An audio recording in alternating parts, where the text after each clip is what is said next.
Nós estamos aqui hoje, nesta tarde maravilhosa, com o pastor Dirley Pires, que vai nos ajudar ou vai esclarecer para todos nós, vamos aprender juntos aqui a respeito desse tema. O assunto dos evangelhos sinóticos não é arrebatamento, é a segunda vinda. Então, Que é um evento diferente. sem dúvida. Então, o que nós estamos esperando não é a segunda vinda, é o arrebatamento. Sem sinais, né? Porque a volta de Jesus é iminente. Pode acontecer, ele pode voltar daqui um minuto e nós não terminarmos aqui esse bate-papo, né? Tão importante e relevante para nós, que é o arrebatamento, né? Como o irmão Pedro leu, né? Que a questão do arrebatamento trata de categoria, os cristãos que morreram e os cristãos que estão vivos, né? Então, milhões de cristãos um dia irão alcançar o céu sem morrer. Essa questão de crente que não passou pela morte, né? Servo de Deus, o caso de Enoque, né? Lá em Gênesis 5:24, Enoque andou com Deus, Deus tomou ele, né? E Elias, lá em 2 Reis 2:11, que ali ele foi levado pelo redemoinho. O senhor acha que esses dois eram tipos da igreja? Com certeza, né?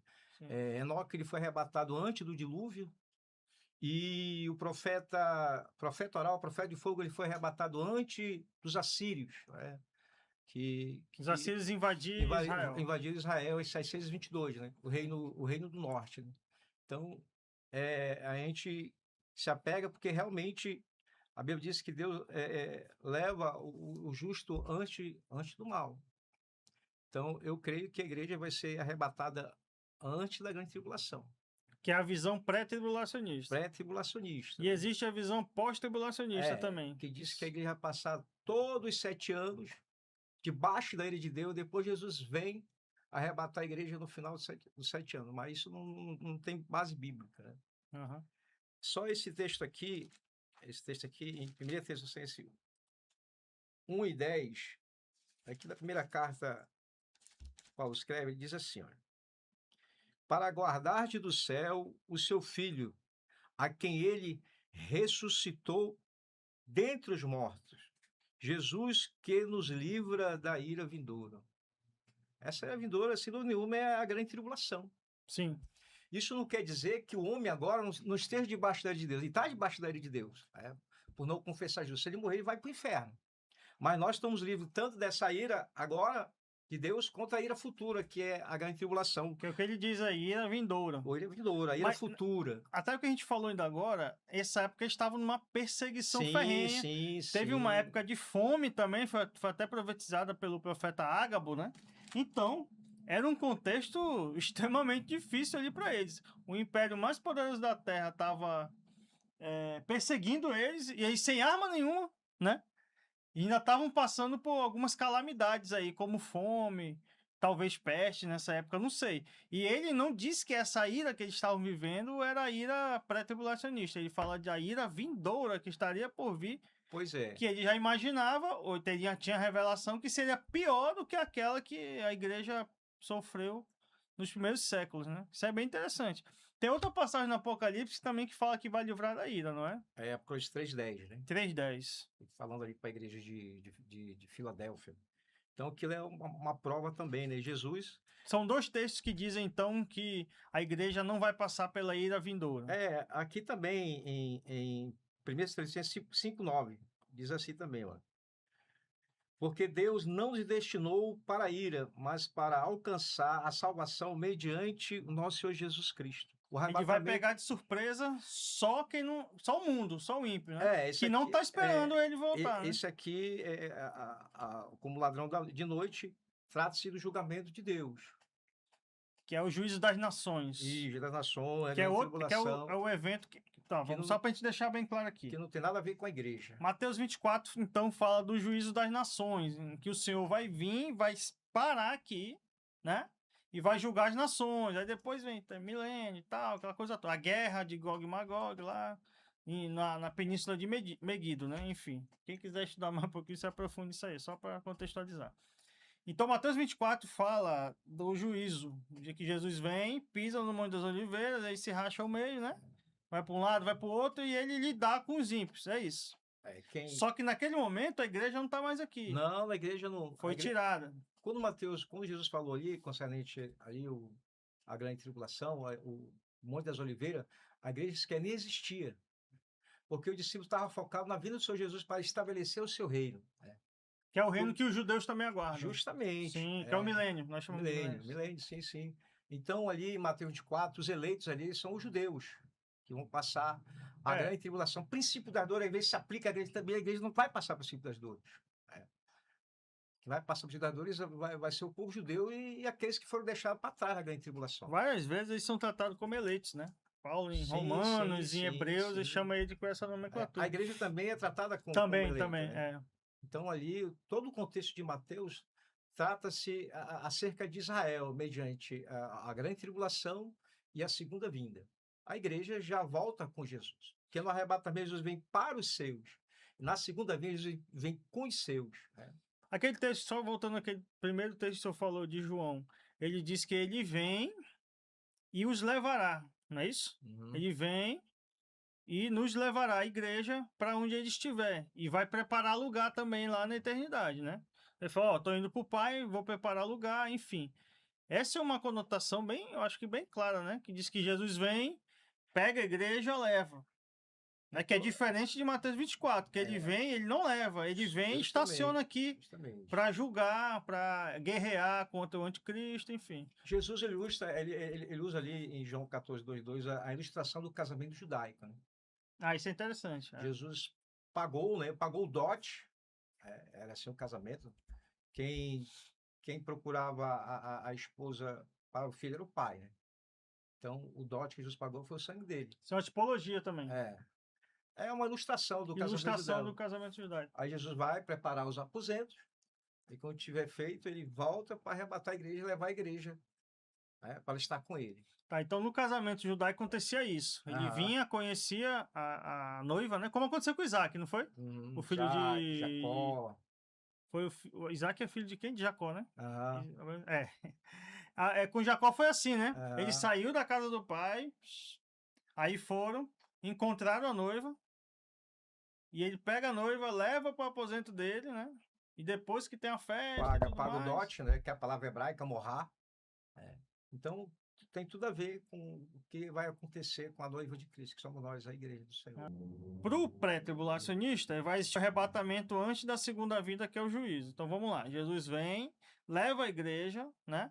Ele, lá no céu, acontece as bodas do Cordeiro, que é o casamento, né?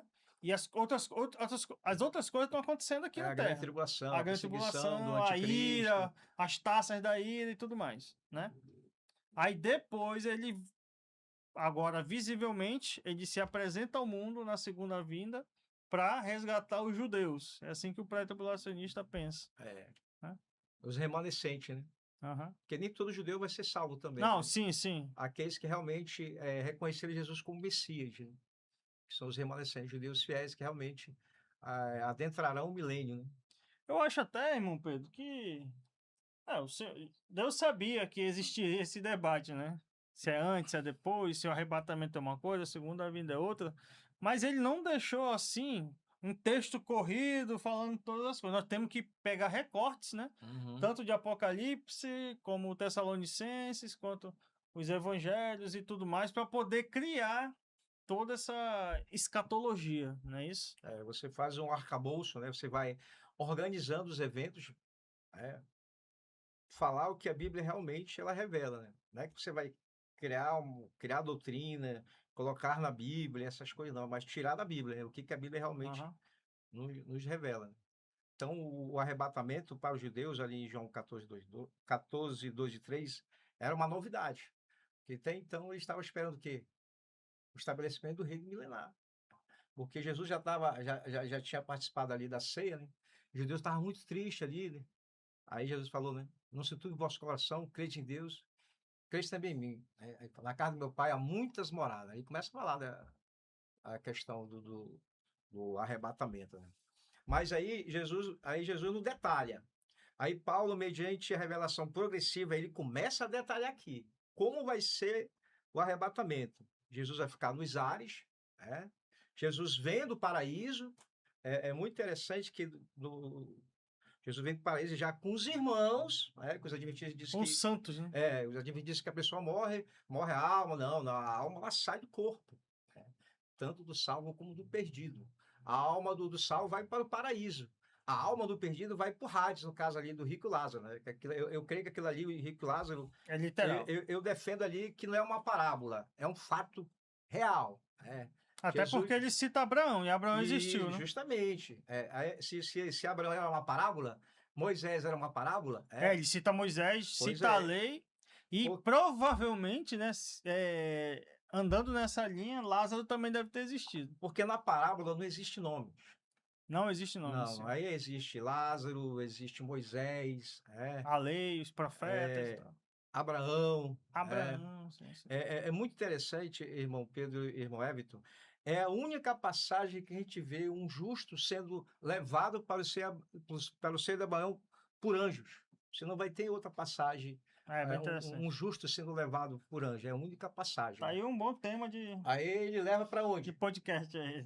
O seio de Abraão. Hoje entendemos que o seio de Abraão é o terceiro céu, onde o Paulo foi arrebatado. Está lá em 2 Coríntios 12. E o mesmo paraíso que Jesus falou que ia levar o ladrão. Justamente. Sim. Hoje. Pois hoje estarás comigo, né? É isso que causa tanto debate, né? Porque são textos recortados, né? Um está numa parte. Mas o que eu penso assim, irmão, pastor, é que para o judeu, por exemplo, ele aguardava um Messias. E justamente. Literal. Alguém que ia chegar com um cavalo branco, estabelecer o reino, porque ele entendia, pelos recortes também do Antigo Testamento, que seria assim, né? E eles erraram. Tirar do jugo romano, é isso que estava esperando, realmente. Mas depois eles ficaram assim, ficaram um pouco frustrados. Pô, Jesus vai morrer, então não é esse o Messias. Né? Aí muita gente abandonou ele também. Mas se eles lessem com mais calma Isaías fala sobre o servo sofredor. Aí que está a importância de se debruçar e dedicar no Isaías 53, melhor ainda. Aí os judeus, né, devido lá aos rabinos, que fazem uma lavagem cerebral, diz ali que Isaías 53 não é Jesus, é Israel. Mas vem cá, mas quem morreu na cruz ali? Israel não morreu numa cruz. Claro que Jesus entende que ele era um judeu da tribo de Judá, né? Então quem morreu ali, Judá, sim. Quem morreu ali foi Jesus, entre dois ladrões, né?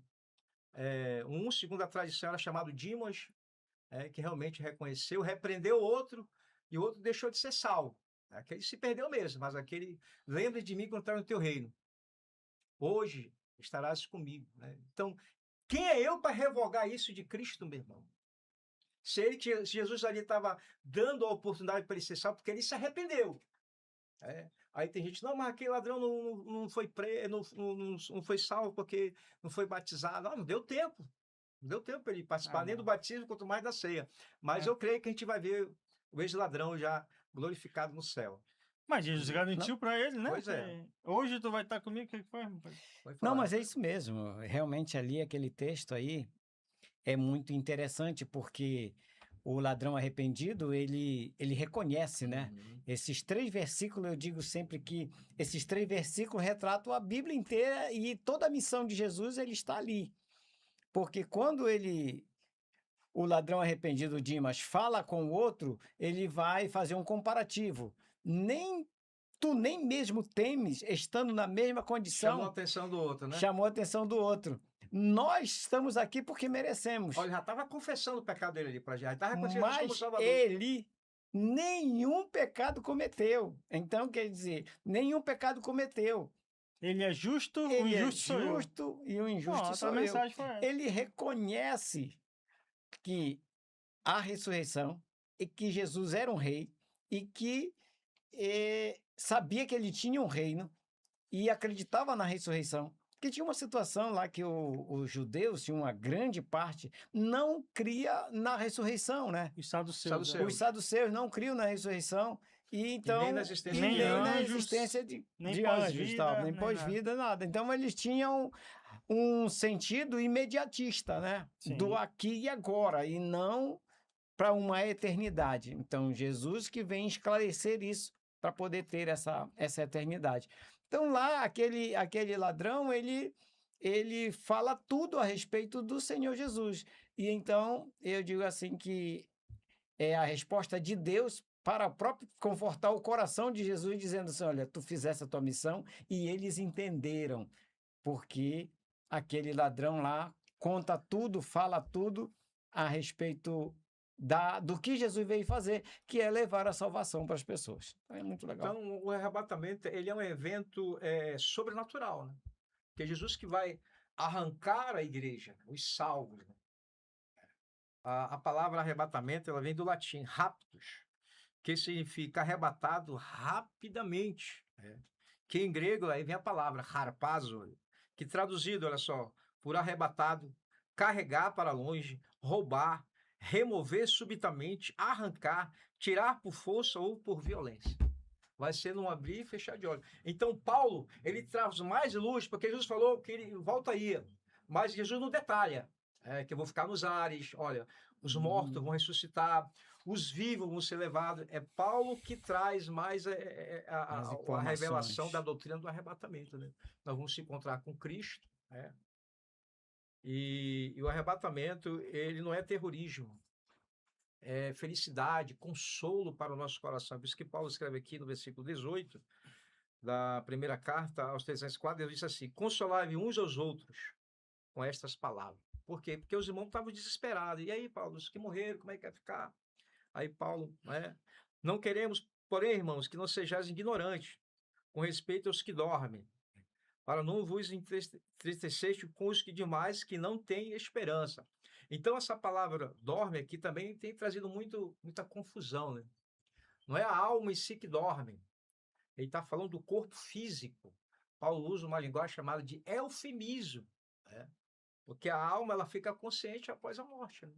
Então, Sim. O corpo é que sofre a morte física. É o corpo que vai ser ressuscitado, né? Para quem já morreu. Nós estamos vivos. Nós ainda temos chance de ser arrebatados vivos sem passar pela morte. O arrebatamento é o único evento que nos livra da morte física, né? Enquanto Jesus não voltar, qualquer dia vamos morrer. Mas se Jesus voltar, nós tivermos ele, vamos ser levados vivos sem passar pela morte, né? Que bênção, né? Os irmãos tessalonicenses achavam que já tinha acontecido o arrebatamento, né? Por isso que Paulo escreveu essa carta para eles. São as duas cartas escatológicas. Nessas duas cartas, a primeira e a segunda carta, que Paulo ali traz a doutrina da escatologia, né? Que a escatologia é a 10ª e última disciplina que nós estudamos, né? Até então ele não tinha achado necessidade de escrever, até que surge esse problema aí Jesus...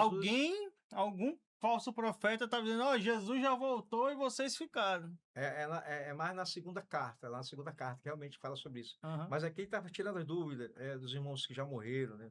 Calma, aqueles que dormem em Jesus, eles vão ser ressuscitados. Primeiro. E nós que estivermos vivos, seremos o quê? Arrebatados. É interessante que essa palavra aqui, arrebatado, no grego, é harpazgesômeta. Significa vamos ser arrebatados poderosamente através de Cristo Jesus. Ia ficar nos ares, a igreja vai ao encontro dele, né? Que lá, quando nós chegarmos nos ares, já chegamos com um corpo indestrutível, um corpo revestido, um corpo espiritual, um corpo poderoso, já sem a presença do pecado. Sem pecado. Sem pecado. Porque o pecado ainda, Jesus ele nos livrou, foi do poder do pecado, mas não da presença. Da presença é só quando um crente morre ou quando começar o arrebatamento da igreja. Aí vamos estar livres, definitivamente, da presença do pecado. Os pós-tribulacionistas argumentam, irmão, não sei qual é a sua ideia com relação a isso, que essa doutrina do arrebatamento ela é recente, né? Que os pais da igreja, que os reformadores não entendiam dessa forma, que foi justamente o pastor John Nelson Darby, né? Um irlandês, lá nos anos 1800, 1880, por ali, que ele fez essa organização e tirou da Bíblia, né? Tirou os textos, juntou, montou um quebra-cabeça, né? Eu não sei se os reformadores eles já estavam muito ocupados combatendo as heresias de Roma, da igreja romana. Deixaram a escatologia um pouco de lado. Deixaram a escatologia de lado. Eles pouco falam sobre escatologia nos livros que eles escreveram. Não é à toa que Calvino não escreveu nenhum livro sobre o Apocalipse, né? Nenhum. Quer dizer, não escreveu nenhum assunto sobre, Eu acho que, sobre o Apocalipse. desculpa a minha ignorância, mas eu acho que nem Lutero. Se falou, foi muito pouco. Eles estavam muito preocupados em combater o catolicismo, né? Os ataques concernentes à natureza divina de Cristo, né, a humana e tal. Mas Darby, eu creio que Darby foi um instrumento, né? Instrumento. Que ele começou a estudar a Bíblia sistematicamente, e o Espírito Santo ali foi trazendo luz, e ele não só viu o arrebatamento, mas ele viu o plano de Deus para Israel e o plano de Deus para a igreja. É outra situação, né? Porque, por exemplo, os presbiterianos reformados, batistas reformados, eles não creem em dispensacionalismo, eles creem no aliancismo, né? Mas tem batista que eles são dispensacionalistas também, né? Uhum. Parece que a igreja presbiteriana renovada também parece que eles são dispensacionalistas. Os mais tradicionais, eles não gostam muito, né? A linha os mais... mestres deles, né? Que é Spurgeon, se estudar mesmo, eles vão saber que não é bem assim. Que o aliancismo ensina que Deus descartou Israel. Aí as trata todo mundo igual. As bênçãos que era para Israel é transferido para a igreja. Pois é, isso é que eu acho estranho, porque lá em Hebreus, lá em Romanos diz, quando chegar a plenitude dos gentios, Deus vai tratar com Israel. Plenitude é um tempo, né? Uhum. Quando Deus tratar com a igreja, ponto, após acabou. O arrebatamento, Ele não fala de arrebatamento, ele só diz que, eu acho que é Romanos 13, alguma coisa 26, alguma por coisa. aí, entre 11 e 13, né? Ele fala, até que o tempo dos gentios se cumpra. Ele tá tratando a gente diferente, pô. Uhum. Né? Tá tratando o gentil, aí Deus vai voltar seus olhos. Não diz com essas palavras, mas dá a entender que Deus vai voltar novamente a tratar com Israel ali. Depois do arrebatamento, né? Porque Israel não. Quer dizer, Deus não esqueceu da aliança que ele fez com Abraão, né? Sim. A aliança palestina, a aliança davídica e a nova aliança, né? Porque os judeus também vão desfrutar da nova aliança, aquilo que Deus falou para Jeremias. A igreja desfruta da nova aliança, Os primeiros discípulos foram judeus, pô. Os apóstolos eram judeus. Sim. A igreja ela é composta de dois povos, judeus e gentios, né? Sim. Que quando a igreja começou, ela começou com os judeus realmente, no Pentecoste. Aí depois que os gentios foram entrando... Então essa diferença de tratamento vai ser com a nação judaica, depois que Jesus tratar com a igreja, que é uma nação espiritual, né? Depois de Jesus arrebatar a igreja, aí Deus volta as suas atenções para Israel. Né? Para Israel, nação. Porque Deus Israel, povo, né? Tem promessa de Israel ser cabeça das nações. Que às vezes as pessoas pegam ali, Deuteronômio 28:13, né? Deus não escolheu você não para ser cauda, mas para ser cabeça. Aí não entende aquele texto ali está falando que Israel um dia ele vai ser nações, ele vai ser cabeça. Cabeça das nações. Justamente. Que é o milênio. Milênio, justamente. Israel vai comandar o mundo. Não, Jesus vai comandar o mundo de Israel, como fosse a capital ali dele. Né? E os judeus no milênio vão ser muito amados, vão ter apreço pelo judeu. Hoje não, hoje as pessoas têm ódio do judeu, né? Quando se fala assim de ambos os povos, eu fiz um único povo, o Israel de Deus. Ou seja, quem que é o Israel de Deus? É todo aquele que confessa Jesus como Senhor e suficiente Salvador. É todo aquele que crê que Jesus é o Salvador, que Jesus é o Messias. Então, quer dizer, não tem dois povos, tem um único povo. Tem um único povo para Jesus, que ele veio salvar, ele veio formar uma nova humanidade para viver eternamente com ele. Mas ele vai tratar. E todas as vezes que se fala de nações, na verdade, nações significa a igreja e não um estado ou uma raça. Mas não é isso. Igreja, lá, nações, na Bíblia não significa igreja, vem tratar com as nações, com as igrejas que todos provaram do vinho da prostituição. Todos nós bebemos do pecado, da maldade, ouvimos que o Senhor vai mandar ali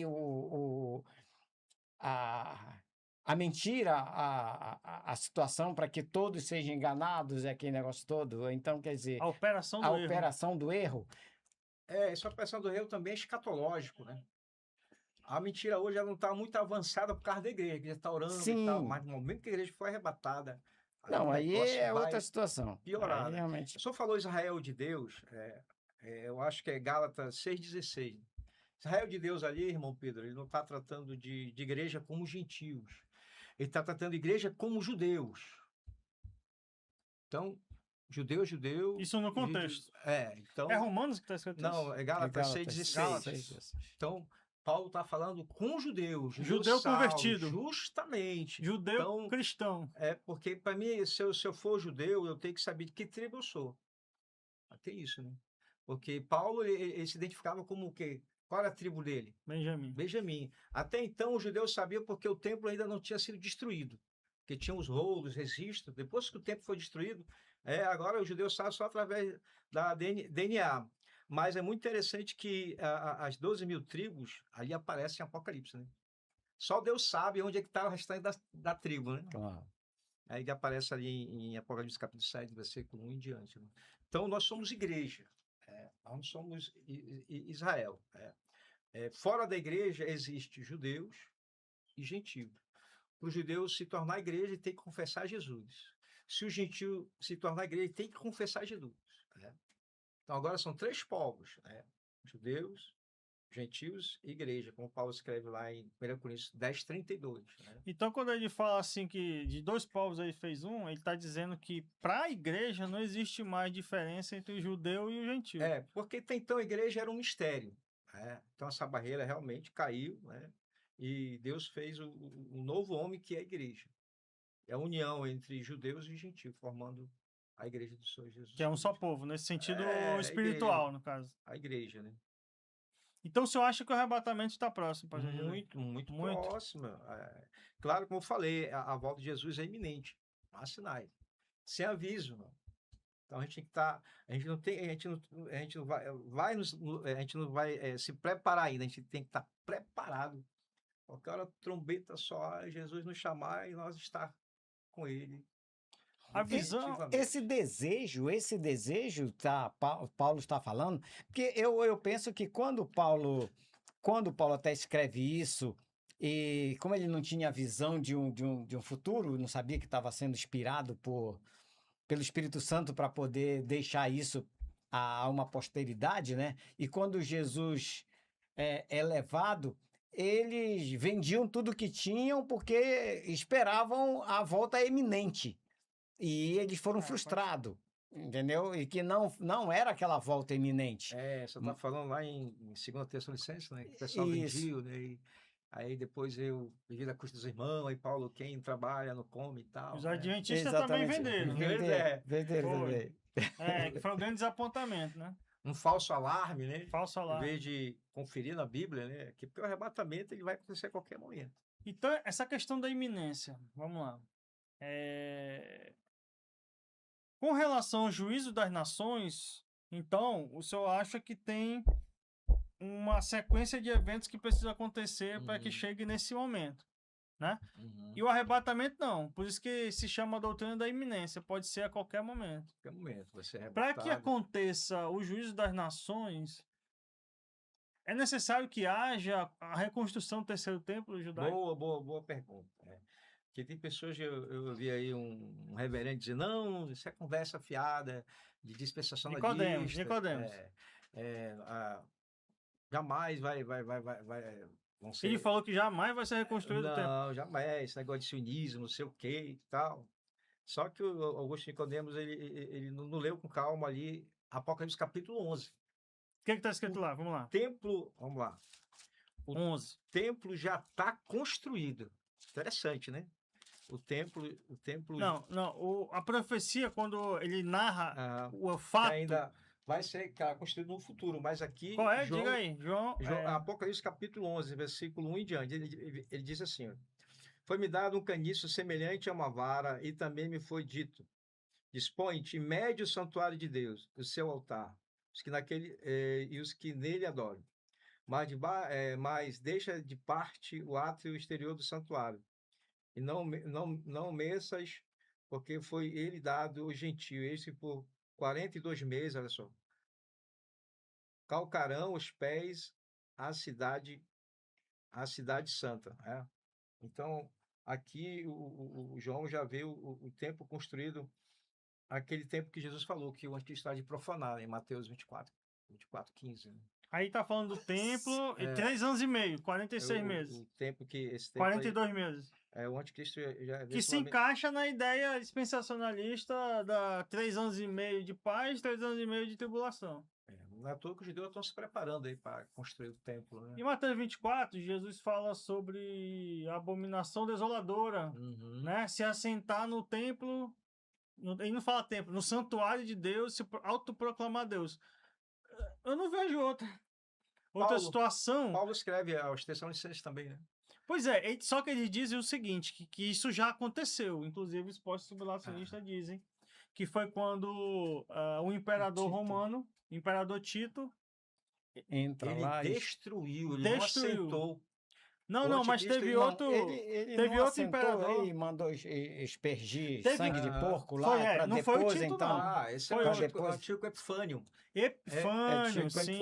Ele é um protótipo também do anticristo. Ele colocou uma coisa impura lá no templo, mas ele não assentou, não tomou o lugar de Deus. E não pediu para ser adorado. Como o anticristo. Porque quando Paulo escreveu, claro, a segunda carta, o templo ainda existia naquela época, né? Pois é, o templo existia e não porque o templo foi destruído no ano 70. Mas aqui está falando aqui, olha só, aqui em 2 Tessalonicenses, capítulo 2, em 60 e pouco. Do versículo 4 em diante, assim. O qual se opõe, se levanta contra tudo que se chama Deus, o objeto de culto, ao ponto de assentar-se no santuário de Deus. O antigo Epifânio fez isso, nem Tito. Ele só fez um sacrifício de porco. Botou um porco, devoto ao deus Zeus, não é? Foi a Zeus, sim, realmente. Júpiter e tal, pois aí. Olha só que coisa interessante. Isso aqui ainda Paulo estava falando isso quando o templo estava na frente dele, digamos assim. Não, é modo de falar. Sim. Mas existia, estava lá. Isso foi escrito em 65, 60. Antes do ano 70, em que Tito saqueou, queimou Jerusalém e destruiu o templo. Né? Então, para ele, para o cumprimento dessa profecia, nós precisamos de um terceiro templo, porque senão isso daí não vai se cumprir. Justamente. Então, é impossível que esse texto ele se cumpra sem um templo. Justamente. Aí um cara da envergadura do Augusto Nicodemo não consegue chegar a essa conclusão porque ele usa o óculos do aliancismo, não do dispensacionalismo. Porque os aliancismos também tinham que ver ali o Monte Ebal, que vê a maldição, né? Ele só pega só o Monte Gerizim, que é o da bênção, né? Mas se quebrasse, vinha juízo, né?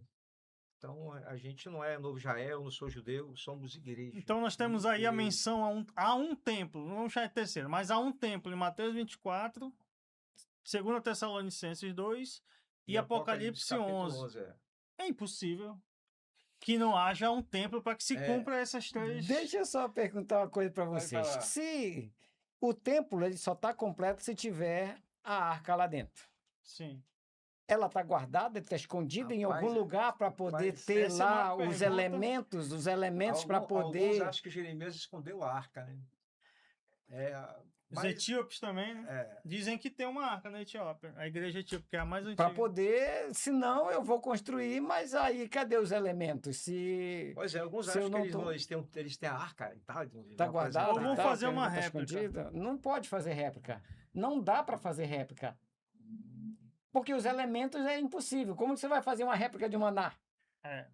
Como você vai fazer uma réplica da vara de Arão? Vão ter que achar a verdadeira arca, então. O que representava a arca? Representava a presença de Deus. Então, no milênio, a arca não vai ter mais valor. É irrelevante. Não, mas está falando antes do milênio. Não, sim, eu estou falando do milênio. Quando reconstrui o terceiro templo. Jeremias 3,16, que ele faz menção da arca. Ali. Porque para voltar o sacrifício no terceiro templo, é o que o irmão Pedro está falando. A lei diz que a arca tem que fazer parte, tem que estar lá. Onde que ela está? Não sabemos onde ela está. Esse detalhe é obscuro, né? Não tem nada relacionado a essa resposta. Mas, levando em consideração que o templo tem que voltar a ser construído, a voltar a funcionar... Óbvio. Para voltar a funcionar com sacrifícios judaicos, precisa da arca, obviamente. Tanto que, para quem não sabe, o filme do Indiana Jones, Em Busca da Arca Perdida, fala justamente o cara abriu a arca, da Arca da Aliança. A arca sugou a alma dele, a vida dele lá, né? Ficou... Não, mas é uma uma arte ali, né? Relacionada a esse tema, né? Da Arca da Aliança. Então, nós temos outro problema. Tem uma mesquita islâmica em cima de onde era o templo de Onde Jerusalém. Abraão ia sacrificar Isaac, Exato. Monte Moriá. Monte Moriá.